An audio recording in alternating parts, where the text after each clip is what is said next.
السلام علیکم ورحمۃ اللہ تعالی وبرکاتہ۔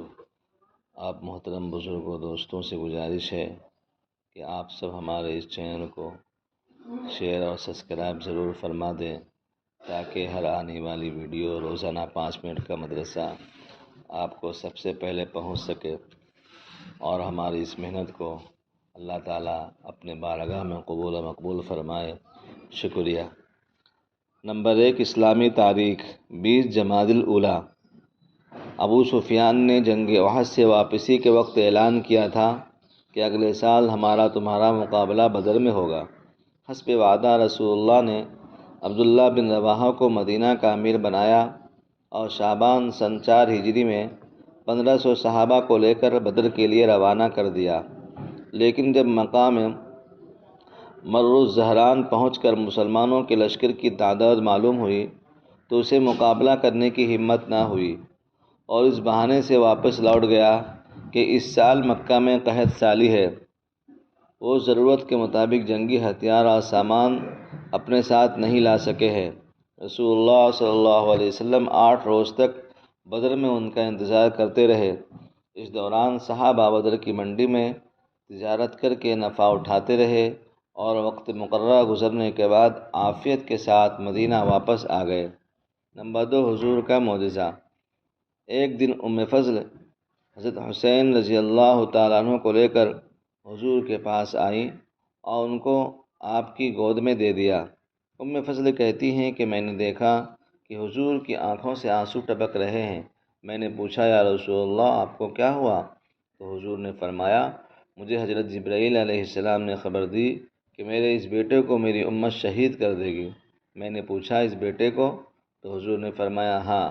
چنانچہ حضرت حسین رضی اللہ تعالیٰ عنہ کو عراق کے بد نصیب لوگوں نے مقام کربلا میں شہید کر دیا۔ نمبر 3، ایک فرض کے بارے میں وصیت پوری کرنا۔ قرآن میں اللہ تعالیٰ نے ارشاد فرمایا، چند وارثوں کے حصوں کا ذکر کرنے کے بعد فرمایا، یہ سب ورثہ کے حصوں کی تقسیم میت کی وصیت کی ہوئی چیزوں کو پورا کرنے اور قرض ادا کرنے کے بعد کی جائے گی۔ فائدہ، میت نے اگر کسی کے حق میں کچھ وصیت کی ہو تو ان کے قرض کو ادا کرنے کے بعد اور وارثوں کو ان کا حصہ دینے سے پہلے میت کے چھوڑے ہوئے مال کے 1/3 حصے سے وصیت پوری کرنا واجب ہے۔ نمبر 4، ایک سنت کے بارے میں بارش کے لیے دعا۔ حضرت انس رضی اللہ تعالیٰ فرماتے ہیں، رسول اللہ صلی اللہ علیہ وسلم خطبہ دے رہے تھے، لوگوں نے عرض کیا، یا رسول اللہ بارش بند ہے، جانور مر رہے ہیں، اللہ سے بارش کی دعا فرمائیں۔ تو آپ نے یہ دعا فرمائی، اللہم اسقنا، اللہم اسقنا، اللہم اسقنا۔ ترجمہ، اے اللہ ہمیں سیراب فرما، اے اللہ ہمیں سیراب فرما، اے اللہ ہمیں سیراب فرما۔ نمبر 5، ایک اہم عمل کی فضیلت۔ رسول اللہ صلی اللہ علیہ وآلہ وسلم نے فرمایا، زندگی میں 1 درہم خرچ کرنا موت کے وقت 100 درہم خرچ کرنے سے افضل ہے۔ نمبر 6، گناہ کے بارے میں۔ قرآن میں اللہ تعالیٰ فرماتا ہے، جو شخص رحمان کی نصیحتیں سے آنکھیں بند کر لے تو ہم اس پر شیطان مسلط کر دیتے ہیں جو ہر وقت ان کے ساتھ رہتا ہے۔ وہ شیطان ایسے لوگوں کو سیدھے راستے سے روکے رکھتے ہیں اور وہ یہ سمجھتے ہیں کہ ہم سیدھے راستے پر ہیں۔ نمبر 7، دنیا کے بارے میں۔ قرآن میں اللہ تعالیٰ فرماتا ہے، انسان تجھے اپنے رب کی طرف سے کس چیز نے دھوکے میں ڈال رکھا ہے کہ تو دنیا میں پڑھ کر اسے بھلائے رکھتا ہے، حالانکہ اس نے تجھ کو پیدا کیا اور پھر تیرے تمام اعضاء ایک دم ٹھیک ٹھاک انداز سے بنائے، پھر بھی تو اس سے غافل ہے۔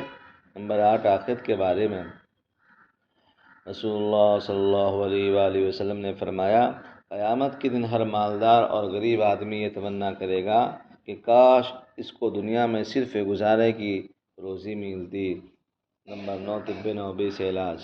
جھاڑ پھونک سے علاج کی اجازت۔ حضرت عوف بن مالک رضی اللہ تعالیٰ فرماتے ہیں کہ ہم لوگ زمانے جاہلیت میں جھاڑ پھونک کرتے تھے، چنانچہ ہم نے دریافت کیا، یا رسول اللہ آپ اس کے بارے میں کیا فرماتے ہیں؟ رسول اللہ نے فرمایا، تم اپنا منتر سناؤ اور سنو، جس جھاڑ پھونک میں شرکیہ کلمات نہ ہو اس میں کوئی حرج نہیں۔ نمبر 10، نبی صلی اللہ علیہ وسلم کی نصیحت۔